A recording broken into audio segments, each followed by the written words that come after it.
जौहर साहब ये बताइएगा, जैसे कि धमकियां तो आ रही हैं, तवातुर से आ रही हैं, लेकिन इसके साथ साथ इंडिया ने अपने शहरियों को ईरान छोड़ने का कह दिया है। क्या इसका मतलब ये लिया जाए कि आने वाले दिनों में ईरान पर वाकई हमला होने वाला है, और इसका इम्पैक्ट आप खित्ते पर क्या देखते हैं? कि देखें, बिल्कुल इसका चांसेस तो हैं। इस वक़्त जो ट्रंप की कुछ 6-7 स्टेटमेंट्स आ चुकी हैं और उसमें जो आखिरी 1-2 स्टेटमेंट्स थी वो काफ़ी स्ट्रॉन्ग थी। फिर कुछ और भी कराइन मिलते हैं, जिस तरह कतर में भी उन्होंने जो इनकी बेस है अमेरिकन्स की, जो कि नज़दीक तरीन है सऊदी के, इनके ईरान के, तो उसमें भी वहाँ से भी उन्होंने कुछ पर्सनल हटाए हैं। सो उस और फिर इससे पहले अपने वो जो 52 बॉम्बर्स हैं, वो तो पहले ही मूव कर रहे थे। उनकी बेसिस जहाँ पे बहुत ज़्यादा बेसिस हैं ऑलरेडी इस रीजन में, तो उनकी कैपेसिटी तो पहले से ही है, उन्होंने और भी बढ़ा दी अमेरिकन्स ने। अब तो ये प्रेसिडेंट ट्रंप का डिसीजन है। तो उसमें लगता ये है कि देखें 2-3 जो है ना सिनेरियोज़ बनते हैं। एक सिनेरियो तो ये था कि वो पहले ईरान को इस सिचुएशन में, जिसमें कि वो बहुत मुश्किल में है, उसमें ईरान पे और प्रेशर डाल के अपनी मर्ज़ी का वो डील लेते हैं, न्यूक्लियर डील ले लेते हैं। बिल्कुल ज़ीरो एनरिचमेंट जो है ना उसकी अम, यूरेनियम की, और उसके बाद जो है न मिसाइल्स के ऊपर भी, क्योंकि वो उनको जो ईरान के मिसाइल प्रोग्राम है, उस पे भी काफ़ी ज़्यादा उनको कंसर्न है। अच्छा, वो तो ख़ैर इसलिए ईरान भी बार-बार वो उनसे बातचीत के लिए ईरान जो है इंडिया दे रहा था। लेकिन अब वो सिलसिला तो बंद हो गया, क्योंकि ट्रंप ने कह दिया कि जी अभी वो फिलहाल के लिए तो उन्होंने ब्रेक ऑफ कर लिए हैं। खैर दोबारा किसी वक़्त रिज़्यूम भी हो सकता है, लेकिन बट फिलहाल के लिए वो लगता है कि वो सिनेरियो ज़रा थोड़ा उसके चांसेस थोड़े मादूम हैं। अब जो दूसरा सिनेरियो वो ये है कि अमेरिकन स्ट्राइक्स करें, लिमिटेड स्ट्राइक्स हों, ताकि ये ज़्यादा वीकन मतलब ईरान को इस सिचुएशन में और वीकन किया जाए। परहैप्स उनकी न्यूक्लियर साइट्स पे, मिसाइल साइट्स पे, और कुछ जो कम्युनिकेशन सेंटर्स हैं, कंट्रोल एंड कमांड सेंटर्स हैं, इस किस्म की जगहों पे। तो ताकि वीकन हो और ईरान पे प्रेशर आए, और फिर उससे शायद जो हैं जो डेमोन्स्ट्रेटर्स हैं, वो ज़्यादा हिम्मत पकड़ें। ये दूसरा सिनेरियो है जिसके इम्कानात इस वक़्त हैं।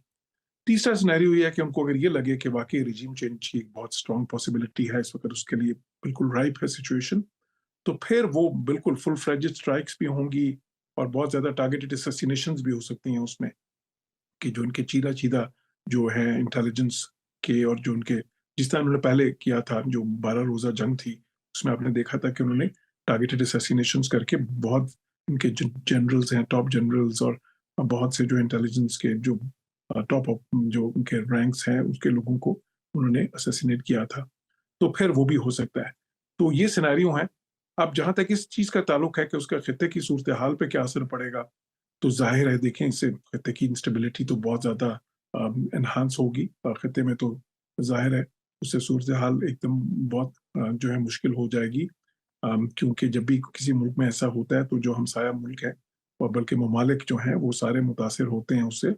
अम, और एक बिल्कुल फिर अनसर्टेनिटी उसमें बहुत ज़्यादा आ जाएगी।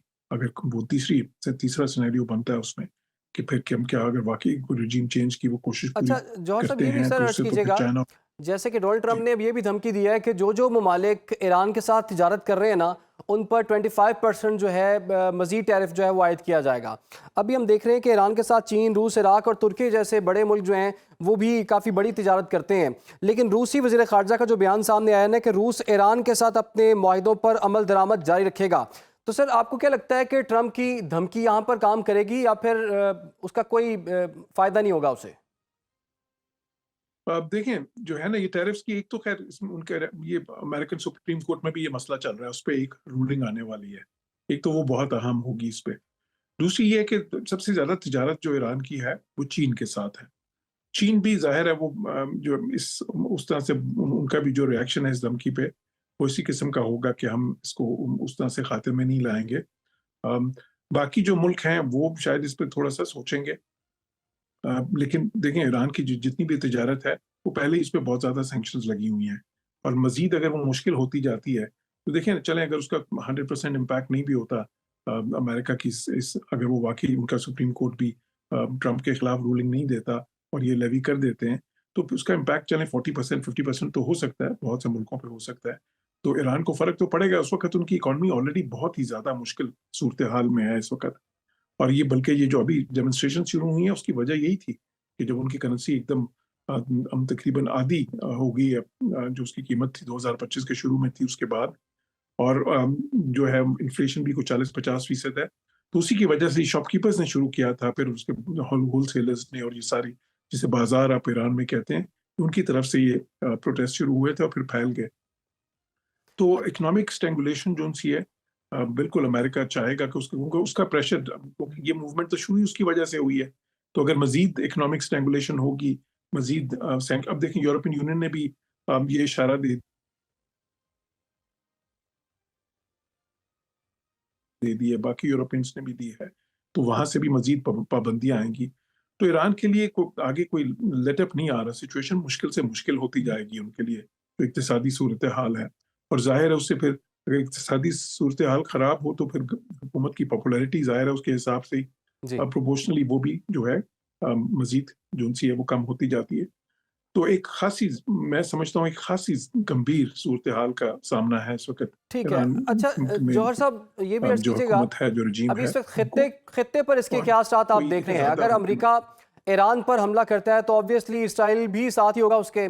अब पाकिस्तान की सिचुएशन देखी जाए तो एक तरफ भारत है, दूसरी तरफ अफगानिस्तान है, फिर एक और हमसाया मुल्क ईरान है, और वहाँ पर जब ये कशीदगी चल रही होगी तो ऐसे में पाकिस्तान पर क्या इसका असर आप देख रहे हैं? पाकिस्तान ऐसे माहौल में ये गैर जानिबदारी का मुजाहरा करे, तवाज़ुन की तरफ बढ़े, या फिर किसी एक ब्लॉक का हिस्सा बने? पाकिस्तान की हिकमत अमली जो है वो क्या होनी चाहिए?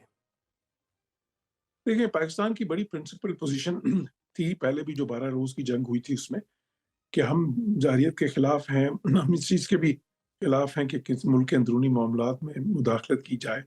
जो यूएन चार्टर है, हम नहीं चाहते उसकी खिलाफ वर्जी हो, इंटरनेशनल लॉ की खिलाफ वर्जी हो। तो पाकिस्तान तो ज़ाहिर है ये चाहता है कि ये जो मसाइल हैं, जो भी होते हैं, वो पीसफुल डायलॉग के ज़रिए हल हों। ये हमारी लॉन्ग स्टैंडिंग पॉलिसी है, न्यूक्लियर इश्यू पे भी, जब ये जंग हुई थी उसमें भी। पर ईरान में बहुत ज़्यादा अप्रिशिएट किया गया था। आपको याद होगा उनकी पार्लियामेंट में तशक्कुर पाकिस्तान के नारे भी लगे थे। क्योंकि इंडिया ने इस मौके पे एक प्रिंसिपल स्टैंस नहीं लिया था, बिल्कुल खामोश रहे थे। जबकि पाकिस्तान ने बहुत ज़्यादा अपनी वो प्रिंसिपल स्टैंड जो लिया, उसको कैटेगोरिकल स्टैंस था उसके ऊपर, बड़ा वाज़ेह पॉलिसी थी। जी। तो पाकिस्तान की जो है, देखिए पाकिस्तान एक ओएसिस एक किस्म का है, मतलब मशरिक़ वुस्ता में भी, हमारे रीजन में भी बहुत सारी जोन सी हैं। अफगानिस्तान में जो सिचुएशन है, ईरान में भी बड़े अरसे से अभी ये सारा कुछ चल रहा है। फिर देखें बांग्लादेश में जो हुआ, और उसके बाद जो उनसे ज़ाहिर अब तो खैर सिचुएशन इम्प्रूव हो गई है। नेपाल में जो कुछ हुआ, वहाँ पे भी चेंज हुआ है, लेकिन इन सारी चीज़ों में पाकिस्तान एक जो है ना, एक फैक्टर ऑफ स्टेबिलिटी के तौर पे उभरा है, एक नेट सिक्योरिटी स्टेबलाइजर के तौर पे उभरा है इस रीजन में। तो पाकिस्तान की पॉलिसी जो सी है, जो है हमारी खारिजा पॉलिसी मतवाज़न है। हमारी पॉलिसी बिल्कुल। यही है कि जो हमारे हमसाया ममालिक हैं सारे, उनके साथ ताल्लुकात अच्छे होने चाहिए, लेकिन साथ ही साथ जारहियत किसी मुल्क से बर्दाश्त नहीं करेंगे, किसी मुल्क की तरफ से। और किसी मुल्क की तरफ से भी दरअंदाजी जो है, जिस तरह अफगानिस्तान से वो दहशतगर्दी के मामलात में हो रही है, वो भी बर्दाश्त नहीं करेंगे। बिल्कुल। और ज़ाहिर है कि हम ये भी नहीं चाहेंगे कि कोई मुल्क पाकिस्तान के अंदरूनी मामलात में मुदाखलत करे, और हम नहीं चाहते कि हम किसी मुल्क के अंदरूनी मामलात में मुदाखलत करें। तो ये एक बैलेंस्ड पॉलिसी है। बिल्कुल, फिर पाकिस्तान इसमें जी देखें अमन का ख़वां हमारे है और पाकिस्तान की पॉलिसी भी बिल्कुल वाज़ेह है। बहुत बहुत शुक्रिया सलीम साहब, आपने हमें वक्त दिया।